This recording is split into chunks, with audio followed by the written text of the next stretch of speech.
What up, YouTube? King Boba Bags coming back at you. Live on location. My medical marijuana learning table. With my chirping smoke alarm. Sorry about that in advance. So today I wanted to take a couple quick minutes to talk about some really important stuff that I think, or I should say I think is really important in the world of growing. And it has a lot to do with the stuff that I think about on a daily basis as far as how I grow my plants and yada yada. And it's more just general information, but it's stuff that I think is really cool. So I figured I'd share it with you guys. And I made it all colorful, and so hopefully you guys enjoy. For any of you guys still in school, you're going to be probably encountering most of this stuff that I talk about, or you've already encountered it in school.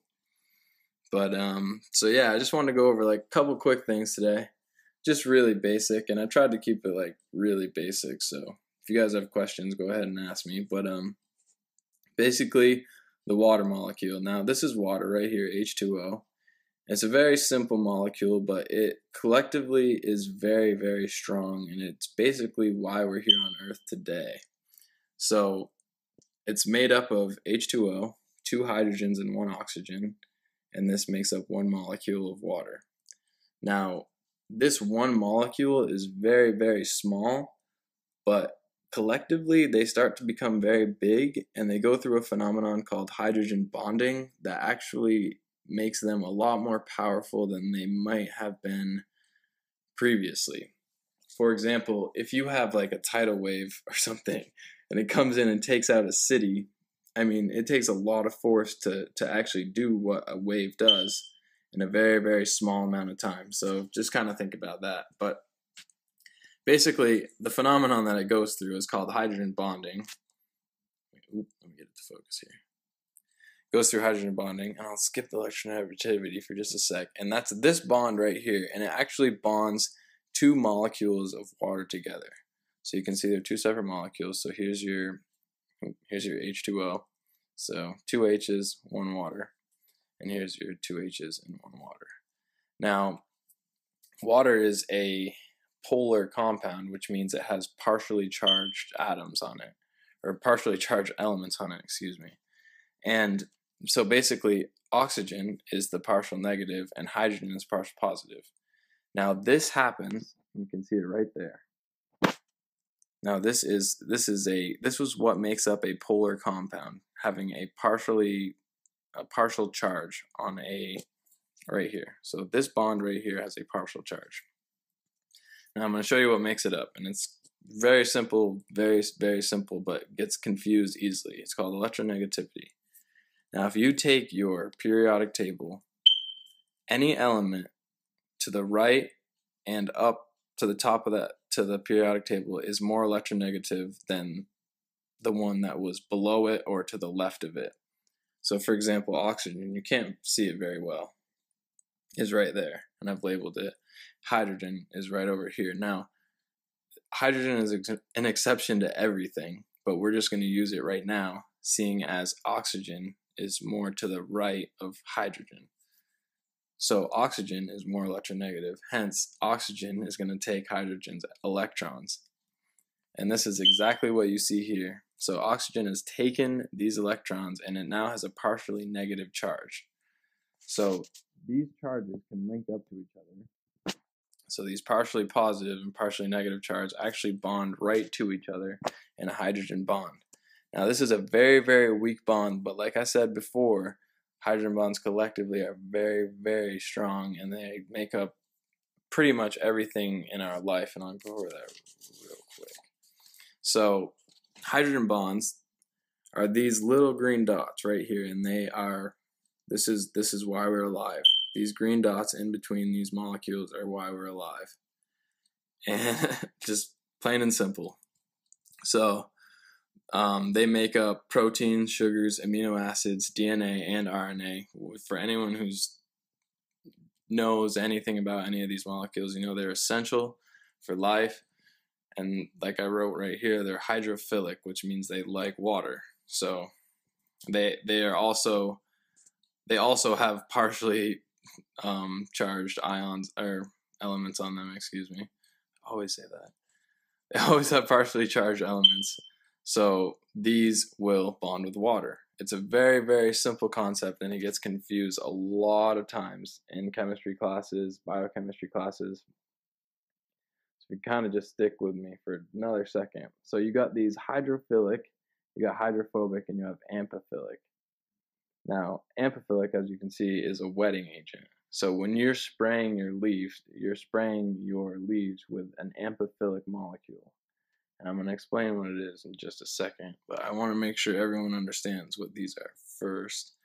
So hydrophobic means it likes water. So this is like proteins, sugars, amino acids, DNA. They're essential for life, just know that, and they like water. Hydrophobic means dislikes water. Now this is going to be stuff like fats and lipids. And this is why people get fat. It's a very good example, is because it doesn't like water. Fats don't dissolve in water, and they're very hard to move throughout the body, so they have a very hard time getting out. Hence, they pile up. Hence, people get fat. But we aren't talking about people. So, amphiphilic means they have characteristics of both, which means that one end may like water and one end may dislike water. And it's very, very useful for a wetting agent. And it's a very good example of a soap, and that's why people use soaps as wetting agent. I wouldn't exactly recommend it, but you can do it if you want. It does work. And basically, this is what happens. Now, I'm going to describe how a soap works, and then I'm going to describe how a wetting agent works, because a soap is very simple. So when you're out in the mud and grease and whatever, and you're working on your car, you get a bunch of grease on your hand, let's say. Grease is a non-polar compound. That means it doesn't have those partially positive charges, like I was describing water does. Now, things that like water, obviously like water. Things that don't like water aren't going to bond with something that likes water. It just doesn't happen unless they're amphiphilic. What you're seeing right here is an amphiphilic molecule. Now, this is a water molecule, like I just showed you guys, bonding onto an amphiphilic molecule, which I have drawn right here. Now this part of the amphiphilic molecule likes water, so it's bonding onto all these waters, and this part doesn't like water. And it's bonding onto all these parts that don't like water as well, because they, things that don't like to bond with water like to bond with each other. It makes up something called a micelle, and basically this is what soap is. So soap goes on your hands, and your grease, these things, go through the water and ting, ting, ting, ting, ting, grab a grease, and now it's the only thing that they will bond to, these things right here. They will only bond to something that's nonpolar, like dirt or grease or something that's on your hand that's of that nature. And it bonds onto it, and it sticks onto it, and it has this other end that actually allows it to get stuck onto water as well. And the grease actually gets tricked to dissolving into water, into this micelle, and it's really cool. When you actually, and detergents work the same way, so when you're washing your clothes and stuff like that, that's how dirt and grease gets taken off your clothes. It gets tricked into sitting in the center of this thing, into the center of this micelle, I should say, and it gets carried off in water, and it's really sweet, I would say. I think this stuff is really cool. So, but so we're going to apply the same method to a waxy leaf surface. So here's a leaf, and as many of you know, they have a waxy cuticle on the top. So we're going to apply these amphiphilic molecules to it. Now we just saw one right here. This is one with the negative head and the nonpolar tail. This could be any assortment of, depending on your wetting agent. But it could only have a negative charge or a positive charge, so it can only be either or. So you have this nonpolar end that's going to stick to your waxy cuticle of your leaf. Now you're going to have millions of these, and it's going to honestly spread like a coat. Now I only could draw so many, and I drew them really close up. Now this is what's going to happen. They're going to spread out on your leaf, and all these heads right here, they're almost like trichomes. I like to see them almost like that. It's going to attach to water. Now on a macroscopic level, or on a microscopic level, sorry, I get my Toros confused with my biology. On a microscopic level, the water is actually going to be pretty much fused on top of this leaf, and that's why a wetting agent works the way it does. So, and like I wrote right here, nonpolar likes nonpolar, polar likes polar.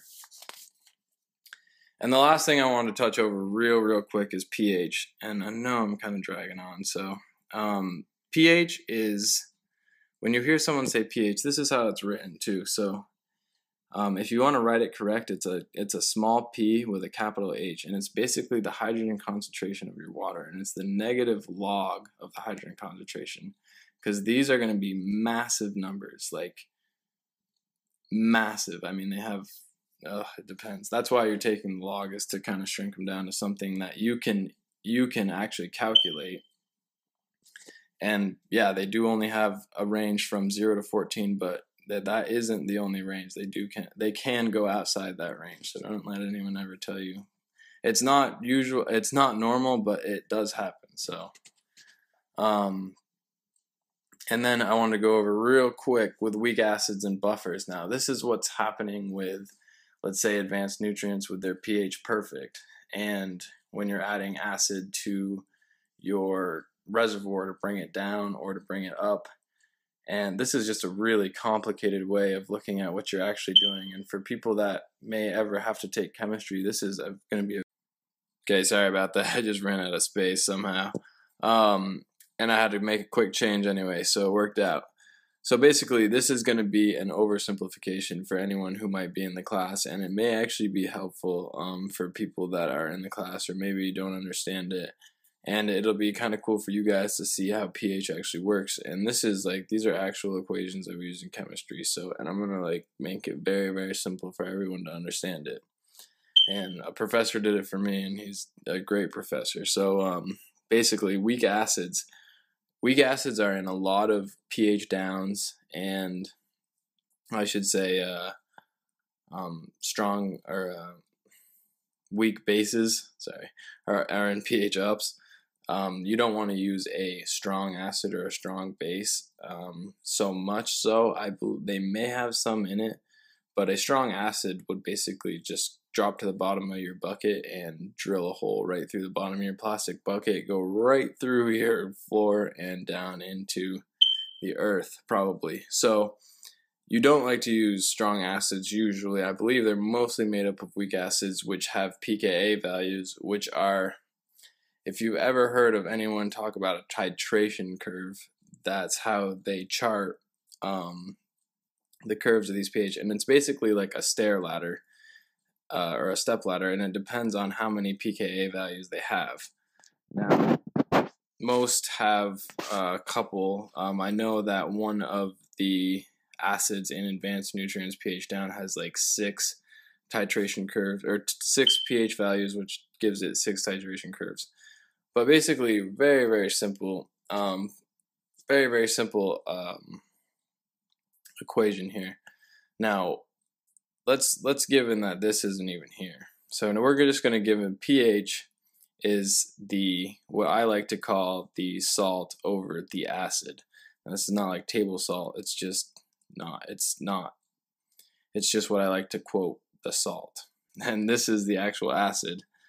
And you can see it down here. So I call this the weak acid. These are the protons, and this would be your salt. So basically, let's do this right now. So say we add a strong acid. Now this doesn't usually happen, but let's do it. So we're adding a proton. Now every time we add one of these protons, we are going to lose a salt. And I illustrated that right here. So it's going to go down 1. So let's say we have 2 of everything. So we had 2, 2, and 2. So we added 1. So now we have 3. We subtracted 1 from here. So now we have 1. And HA is going to add 1. So 1 more molecule of acid is created for every proton added. So we're going to have 3 of these. So basically what we did is we just made more acid by adding a proton. Now if you go back up to this equation, and excuse me, I should have also said that we also lost a salt. So we went from 2 to 1 because we had 2, 2, 2. we added 1, we lost 1, so we went from 2 to 1, and we added 1. So we went from 2 to 3. So we go up here to our really simple equation saying that's not there. Now we have one of these, because we just said that from down here, and we have 3 of these. Now instantly we can look at that and say that we have a 1/3. Now that's a 0.33 for anyone, or 0.33%, or however you want to see it. Now this is less than, I got my signs sort of wrong, I was kind of just scribbling real fast. So this would be less than 1, because it's 0.33 right here. So we have 0.33, it's less than 1. So that means the log is going to be, this is going to be a negative log, and that means the pH is going to go down. So instantly, by just knowing that we added a proton, we just knew that we're going to lose one of our salts, add some acid. We saw this equation. Now it's very, like in chemistry, they give you these huge problems with all these numbers, and usually they give you one of these 3 or 2 of these 3. It's really simple to figure out this equation. Now pKa's are given for each acid that you have. Now I kind of just wanted to touch on that because I really like what Advanced is doing with their buffering system. It's very complicated, and it's very hard to work with. Buffers have only a certain range where they're active, and then they tend to shoot the pH up. So a lot of people have problems with the pH, rising too fast or falling too rapidly, and that can be a big problem in your garden, especially for your roots. So that's pretty much all I wanted to touch on today. I hope you guys thought that was a little bit interesting at least, and see you tomorrow for day 49. Peace out.